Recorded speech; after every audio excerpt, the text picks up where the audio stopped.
Hi everyone! Welcome to Simply Techie. Ay, alam mo guys, nga pala ngayon may papakita ko sa inyo. So may dinala sa akin na Lenovo laptop.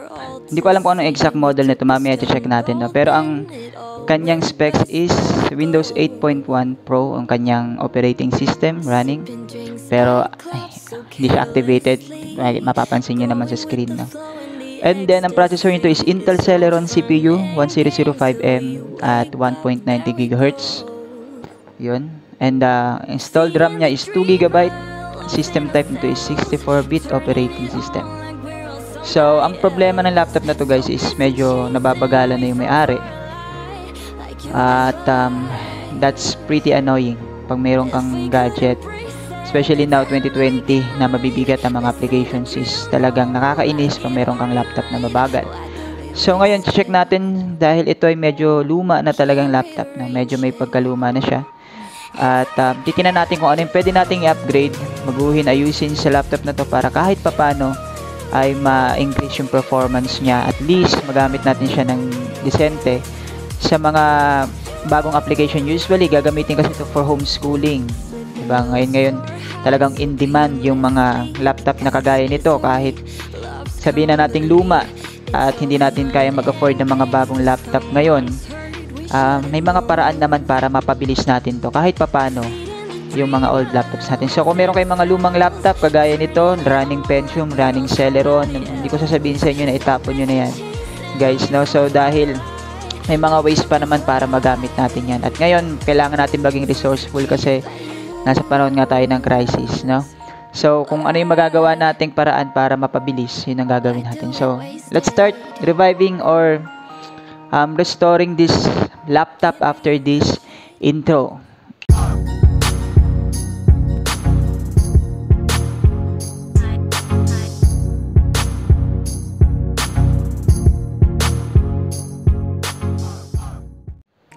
Okay guys, so ngayon pag may ganito kayong laptop, unang i-check natin kung ano yung reason kung bakit bumabagal siya. Siyempre, probably ang reason nito unang-una is yung kanyang processor. Talagang kung hindi na siya makaka-cope up o makakasabay sa makabagong processor ngayon, talagang medyo babagal siya. Pero, in this case, yung processor nito is medyo okay pa siya, no? Running siya ng Celeron. Dual core lang siya, pero medyo mataas naman yung clock speed niya, 1.90. So, medyo okay pa siya. So, ang isa pang major cause ng pagbagal ng mga laptop is yung napakababang RAM. So, this RAM, yung RAM nito is 2GB lang, no? So, probably dadagdagan natin to ng RAM at least 2GB or 4GB kung kaya niya para maging 6GB yung RAM na nagagamit nito. At yun ay malaking upgrade dahil multitasking, mahalaga ang laki ng RAM, no? Mahalaga yung ginagampanan ng RAM. Actually, malalaman nyo din maski sa mga smartphone na gamit nyo from 512MB to 1GB. Ngayon, ang mga RAM ngayon sa smartphone is 6GB na rin or 4GB. Diba? Dahil nga sa multitasking na tinatawag natin. Secondly, check natin yung integrity ng hard drive nito. So, para ma-check natin yung integrity ng hard drive, pupunta lang tayo sa internet. Download nyo yung application na HD Sentinel. No? Free lang yon, may free version yon sa Google. At install nyo lang siya. At makikita nyo yung integrity or yung status ng inyong mga hard drive. So in this case, chinek ko na to at lumabas doon na 100% pa naman ang performance ng hard drive na to. Kaya lang 50% na lang yung kanyang health. So hindi yun magandang sign, no? Dahil usually pag meron kang hard drive na ang health is 50% below. So akin nga pag 60% pinapalitan ko na agad yung hard drive ko kasi delikado na yung mga files nyo na naroroon. At the same time, delikado na rin yung laptop ninyo. Prone na siya sa blue screen error at sa sudden shutdown. So, napakahalaga ng hard drive sa isang laptop, guys. Ulitin ko sa inyo, this is one of the major parts ng laptop na hindi nyo dapat tipirin, hard drive. Kasi yung iba basta nagmagana pa yung hard drive, go lang sila. Guys, hindi. Kailangan mag-invest kayo sa magandang hard drive. And ang tip ko sa inyo, huwag na kayo gumamit ng hard drive ngayon, SSD. So, dito sa laptop na to, mag-upgrade tayo ng SSD.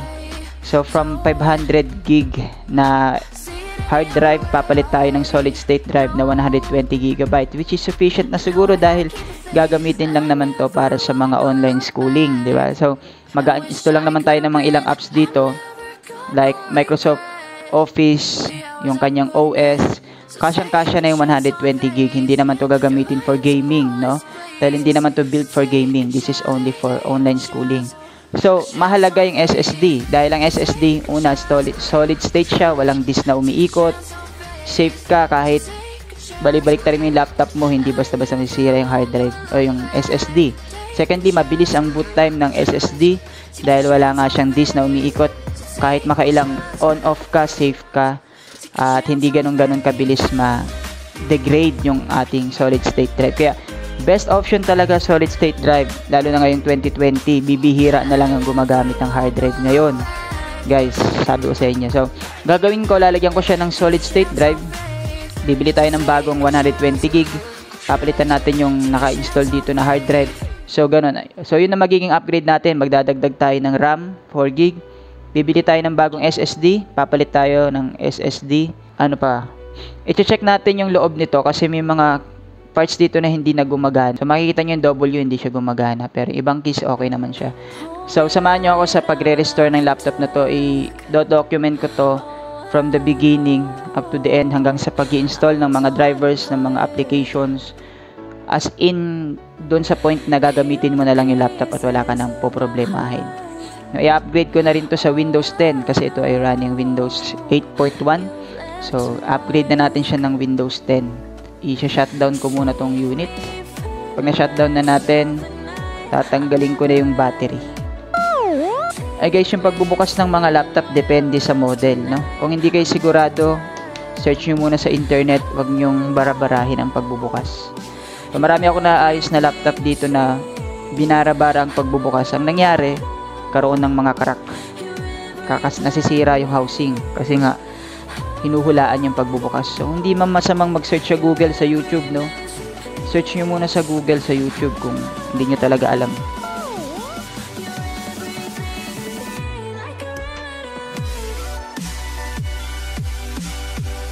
Slide down mo lang to. Okay. Ganun lang kadali magbukas.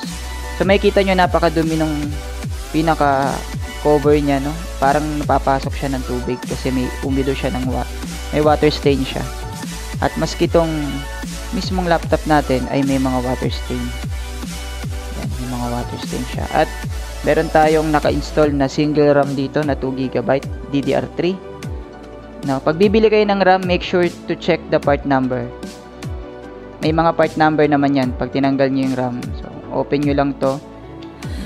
Bukahin nyo lang tong dalawang clip sa gilid sabay.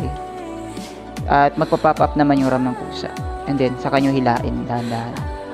So, makikita nyo yung RAM nito is DDR3. Hindi po pare-pareho yung RAM ng mga laptop, no? May DDR2, DDR3, DDR4. Part number nito is 1600 yung model niya. DDR3L 1600. Yun yung si-search nyo sa internet kung gusto nyo bumili. And anyway, lalagay ko dyan sa description yung mga parts kung saan ko bibilin yung mga pang-upgrade natin sa laptop na to. So, hindi natin to papalitan, na dadagdagan lang natin since dual channel naman tong ating laptop. Makikita nyo, meron siyang dalawang slot for RAM. Taas baba yan. Simple lang pag-install nyan, no? Dadaanan natin yan pag nasa pag-i-install na tayo ng RAM. And then, itong hard drive niya. Yung hard drive niya naman guys is meron siyang dalawang tornilyo dito sa gilid. Depende sa laptop nyo, no? Hanapin nyo kung naka-tornilyo ba yung inyong hard drive. Tanggalin nyo muna yung tornilyo. At usually, ang hard drive naman is ini-slide lang naman. Yan. Katulad nito, i-slide down mo lang siya. Medyo matigas lang siya kasi nga matagal nang hindi natatanggal dito yan. Slide down mo lang, makukuha mo na yung hard drive. So, ito na yung itsura ng laptop. Makikita nyo na napakadumi niya. Gagawin ko ngayon dito is lilinisin ko muna siya. So, babaklasin ko to, lilinisin ko yung laptop. Papalitan ko din siya ng bagong thermal paste dito sa kanyang processor. Iaangat ko lahat yun. Nang sa gayon, kumbaga sulit yung pagbubukas natin, no? Hindi lang natin basta i-upgrade, linisin na rin natin. Ngayon, kung ayaw nyo naman buksan totally yung laptop, hindi nyo naman kailangan totally buksan. Kuha lang kayo ng blower na malaking yung hangin para matanggal yung mga alikabok. Tapos, gamit kayo ng paintbrush. Paintbrush, alam niyo yung brush na pang pintura. Brush nyo gently yung mga parts na malikabok, saka nyo siya bugahan ng hangin para umalis yung mga alikabok. So, yun. In this case, kasi nga ito ay pinapagawa sa akin, gusto ko na maayos siya. Lilinisin ko siya ng maayos, bubuksan ko, iaangat ko to hanggang makita ko yung board niya at lilinisin ko siya. At saka sira din kasi yung ano nito, yung headphone jack. Check ko kung ano yung problema ng headphone jack, kung bakit hindi siya gumagana. So, pag na-check ko na yon, saka natin sisimulan yung upgrade ng system na to. So, babalikan ko kayo, no? Hindi ko na ipapakita kung paano ko to babaklasin kasi sabi ko kasi sa inyo, iba-iba yung way ng pagbabaklas ng mga laptop.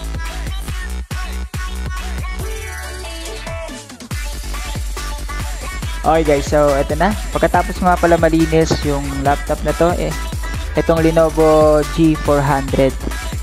Yan, napansin ko na mayroong isang key na hindi gumagana dito, which is the W key.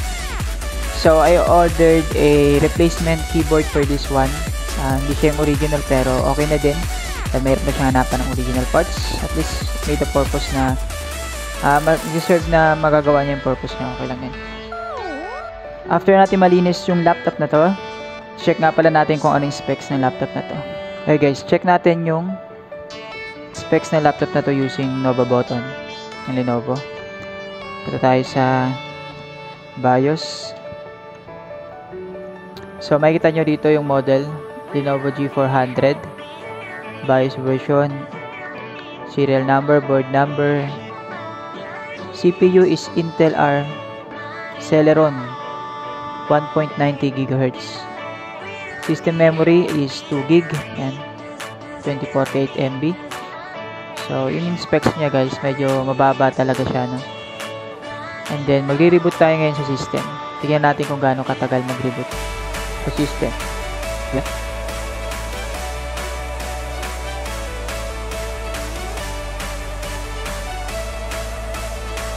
So, okay guys. Ito na. Nakapag-boot tayo sa system. At, okay. So, pagka-enter natin ng password, buboot up na siya ngayon sa system. So, papansin nyo guys, sobrang tagal ng boot up time niya. As in, may inip ka talaga. Okay, so nasa system na tayo. Makikita nyo dito guys sa system is Windows 8.1 Pro pa siya, build 9600. At yan, sobrang bagal niya. Maybe dahil kabubukas lang niya, pero sobrang bagal talaga niya. Yan. So makikita nyo naman kung gaano kabagal yung system, no? So ngayon guys, ang gagawin natin sa laptop na to is magdadagdag tayo ng RAM. So umorder ako ng memory online. Ito muna tayo sa DDR3. So guys, pag mag-upgrade kayo ng laptop, make sure na halimbawa ito 2 GB. So I decide na magdagdagan ng RAM to para for multitasking na rin, para mas mabilis mag-process ng mga applications. Make sure na i-check nyo yung compatibility ng RAM ninyo. I mean, compatibility ng processor or ng laptop ninyo. Hindi porket DDR3 RAM na bibili nyo is gagana na sa laptop ninyo. Meron yung clock speed na dapat na sundin. Kasi pag hindi compatible, hindi rin yung gagana. So, mas maganda, buksan nyo yung laptop, check nyo sa loob yung RAM, tapos saka kayo bumili. So, ito yung RAM na binili ko, DDR3L siya. So, DIMM 4 GB variant to. So, ito yung loob niya. Baran nyo to nung binili natin, no? Which cost 900 pesos. Sorry, natamaan yung camera. 4 GB brand new DDR3. 1600 MHz. So, yan yung i-check nyo pag kayo bibili ng RAM. Kung ano ba yung megahertz or clock speed na kailangan ng, o kaya supported ng laptop niyo. Kasi pag hindi yon ang bibili nyo, probably hindi gagana sa laptop niyo. Secondly, bumili din ako ng hard drive, which is a solid state drive, SanDisk solid state drive. So Lahat naman mga solid state magaganda, kahit ito bilhin nyo, Golden Fear. Mas mura ng konti. At ganoon din, same performance lang. Ito, sa brand nito, kilala kasi siya. So ito, kung gusto niyo mas makamura, pwede nyo itong bilhin. Kasi ito is 1.2. Ito mabibili nyo lang, minsan may 700, may 800, depende kung may sale. No? Pero itong nakaraan, walang sale, kaya 900 pesos to regular price. Pero ang laki ng pagitan niya, from 1.2 to 900, isipin nyo yun. Pero, ako na nagsasabi sa inyo guys, gamit ko ito matagal na, meron akong mga ganitong drive, SSD, okay na okay siya, walang pinagkaiba sa branded. At may kita nyo guys, ito yung mga main part ng laptop na ito. So, sa taas may kita nyo yung RAM, ito yung 2 gig, at meron pa tayong isa pang slot dito, may kita nyo. Dito natin isasalpak yung bagong 4 GB. Ito yung HDD or hard drive na bilis uminit at sira na rin. Ito yung fan nya. So papalitan natin ito at dadagdagan tayo ng RAM. So una natin lalagay is yung hard drive muna. So tanggalin lang natin yung hard drive.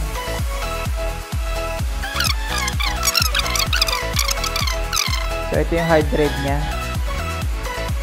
And then makikita nyo may frame pa yung hard drive. May tray siya. Tatanggalin natin yung tray kasi yun yung gagamitin natin. May mga screw yan dito sa gilid. 4 yan. Tanggalin lang natin yan.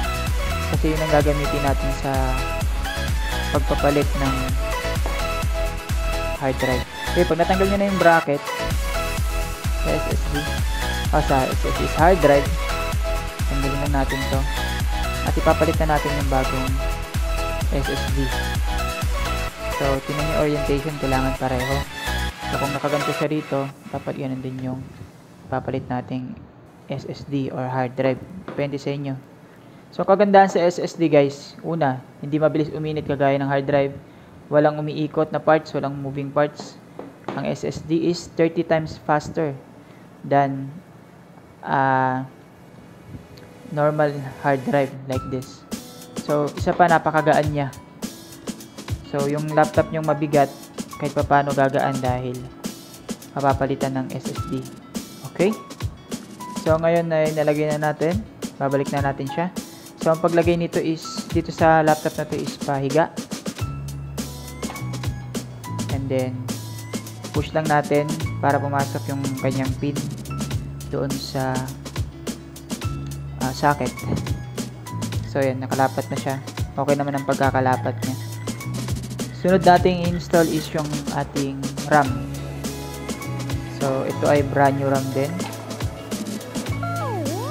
DDR3L S1600.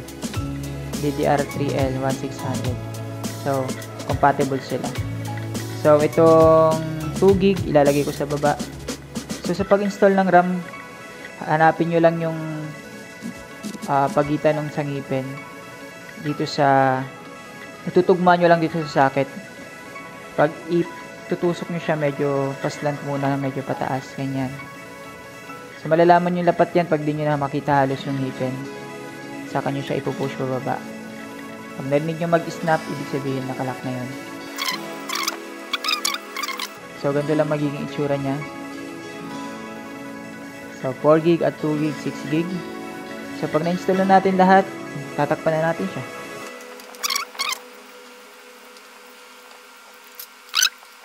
Okay guys, so ngayon check natin kung mabuboot siya. Although wala pa tong operating system, no? Check lang natin siya sa BIOS.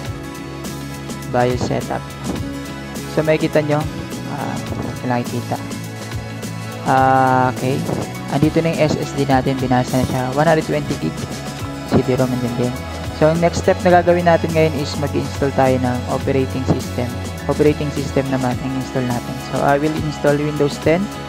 At first, gagawa muna ako ng bootable USB. So, kung hindi nyo pa pala alam gumawa ng bootable USB, meron akong mga videos dito sa channel. So, itong gagamitin ko, 16 gig na SanDisk. Meron akong mga video dito sa channel na pwede nyo panoorin kung paano gumawa ng bootable USB installer para sa inyong laptop. So, let's go. Gumawa ako ng bootable USB na Windows 10, yung proper Windows 10. Susubukan ko kung kakayanin niya yung proper Windows 10. Kung hindi naman, mag-switch ako sa Windows 10 Lite. Kasi meron akong Windows 10 Lite version para sa mga ganitong mga old specs na laptop. So, nasalpa ko na yung USB. So, ngayon, makikita nyo, nandyan na siya sa laptop. And then, dito sa BIOS, ko-configure ko lang yung boot ko. Boot mode natin is Legacy Support. USB boot, enabled natin. At, mag-exit na ako. Save changes. At, magbuboot ako ngayon sa boot menu nitong laptop na to. Boot tayo sa boot menu. Sa boot menu makikita nyo yung USB HDD. Pipiliin ko yun. At press any key.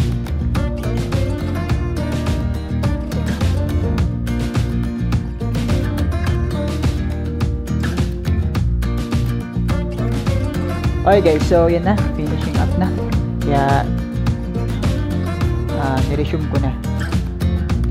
So wait natin siya mag-finishing up. Windows needs to restart to continue. Pag nakita nyo yan guys, bunutin nyo na yung USB. Kasi pag hindi nyo bunutin yan, uulit yan sa installation. Kailangan bunutin nyo na to. Okay na yun, naisalin nyo na yung mga installation files. So makikita nyo, magre-reboot yan ng kusa. At makikita nyo, maglo-loading na tayo sa loading screen. Gaya na sabi ko sa inyo, pag hindi nyo bubunutin USB, babalik yan sa installation. Kaya dapat bunutin nyo siya right after mag-restart o bago mag-restart.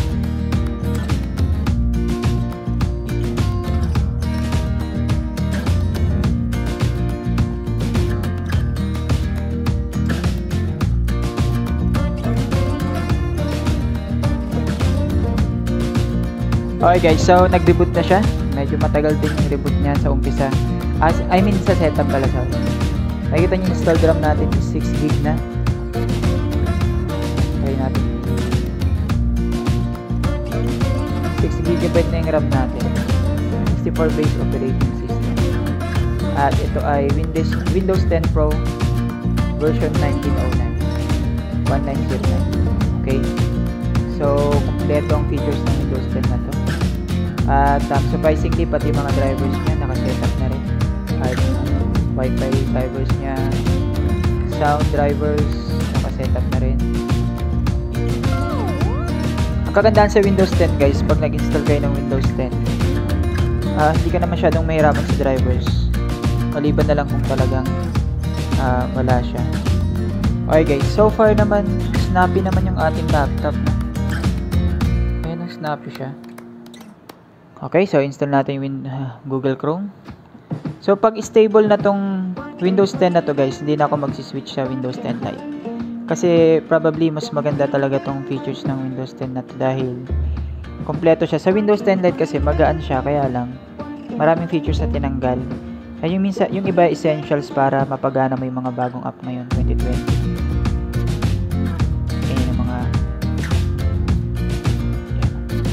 So makikita nyo naman, snappy naman siya.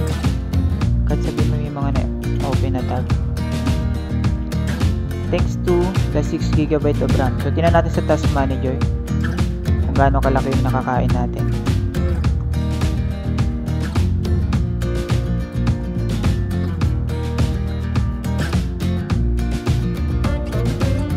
Ito ang ating Task Manager. Yun lang. So makikita nyo sa Task Manager guys kung gaano kahirap yung CPU natin. 100% ng CPU ginagamit natin para lang magbukas ng Google Chrome. Grabe. Kasi nga ano lang to Intel Celeron. Tapos 1.90 GHz lang. So hirap na hirap talaga sila, puladong yung CPU natin. Pero pagdating sa memory, 38% lang. Ang daming nakabukas mga features ng Windows 10. Yan. Pero makikita nyo 38% lang kasi nga 6 GB RAM tayo.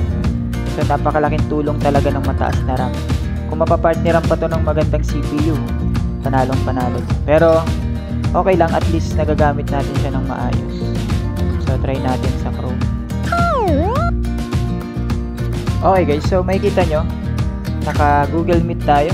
So nakikita nyo naman yung mukha ko. sa screen, no? Meeting ready. So, okay siya sa Google Meet. Yan, snappy naman siya. Kung gagamitin ito sa online schooling ba rin? Online study ba yun? Online schooling. Okay na okay siya. So, may camera tayo. At may microphone. Pwede on off. Google Meet. Sa Zoom, I think ganun din. So far, so good naman. Mabilis yung laptop. Try natin habang naka-YouTube. Habang naka-YouTube tayo, magbukas tayo ng Excel. Tapos bukas tayo ng Word. Sorry. Bukas tayo ng Word. Bukas tayo ng PowerPoint. Yun. Presentation. PowerPoint. So, makita nyo marami tayong nakabukas na application. No? Yan ang kagandahan pag naka 6 GB RAM ka. Kahit mahina na yung processor nito, tapos naka SSD ka pa, nakaka-cope up ka pa rin. Nakakatulong yung SSD, yung bilis ng SSD, yung RAM na 6 GB dito sa laptop na to. So, makita nyo naman kanina, diba, kung gaano kabagal to nung naka Windows 8 pa siya. So, ngayon, ready to set na to. Pwede na natin gamitin ngayon to sa mga online schooling, mga documents, office works. So, yun guys. Ganun lang kasimple mag-restore, mag-upgrade ng ating laptop mula sa halos malapagong na laptop ngayon. Nagagamit na natin siya ng maayos with full features ng Windows 10. Isipin mo, Celeron naglaran ng Windows 10 dual core processor. Ayan na, Windows 10 proper yan, hindi tayo naka-light. So, siguro mag-i-stick na ako sa Windows 10 na to para less problem na rin sa future. At check ko rin yung ating device, ang mga properties. Check natin yung ating device manager. So, makikita nyo rito at disk drives, SSD 120GB, at here is display adapters. So, makikita nyo naka Microsoft Basic display adapter lang tayo, pero ang ganda ng resolution natin, di ba? Pwede natin i-upgrade yan kung gagamitin natin yung Intel para mas maganda. Pero at ang ating processor dual core. Ayan. So guys, that's it. Kung meron kayong mga lumang laptop dyan at capable naman sa napanood yung proseso ng pag-upgrade natin, kahit kayo, kaya nyo gawin yan. Total, luma naman yan. Huwag kayong matakot na buksan na yan or kalikutin, no? Tapos sa mga parts naman, online, available naman lahat. Pwede kayong bumili ng SSD online, pwede kayong bumili ng RAM online. Make sure lang na susundan nyo yung mga tamang parts na dapat ninyong bibilin sa laptop nyo. Especially yung RAM, kasi pag bumili kayo ng maling RAM at hindi gumana sa laptop ninyo, kasalanan ninyo yun, no? Kailangan i-double check nyo yun. So guys, that's it.